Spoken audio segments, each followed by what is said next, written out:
Oh, baby. Mamtu. Baby.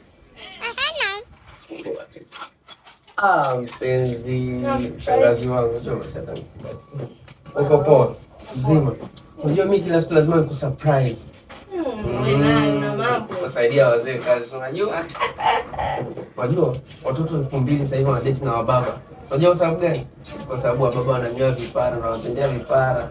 Na mimi ngamwa nikusurprise kama wewe mshangazi wangu. Guess what? Kama mpenyo leo. Jamani nimependeza. Hebu ichumu kwanza. Bas. Yaani mimi nakupenda jinsi ulivyo. Kweli tena. Jamani. Ama penzi sikini hapa wapi mimi mshangazi wangu? Niambie. Takusikiliza. Wapo mimi sina kulea. Unanielewa. Chukua vyombo vyangu hapo kaoshe. Mimi hapa sijisikii. Sio unaona kucha zangu zenyewe nimeweka leo eti. Sije nikaribu bure. Nikaoshe vyombo. Kaoshe ndio. Umenioa sasa. Wewe unataka hela utaki?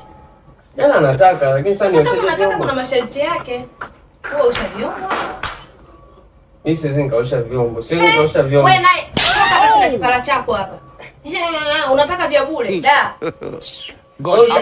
Nenda. Yaani nenda ambako waoshi vyombo.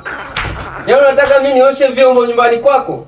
Yaani hata kama unanilea, yaani hata kama unanilea. Umenioa sasa. Hii ni ndoa sasa. Osha vyombo.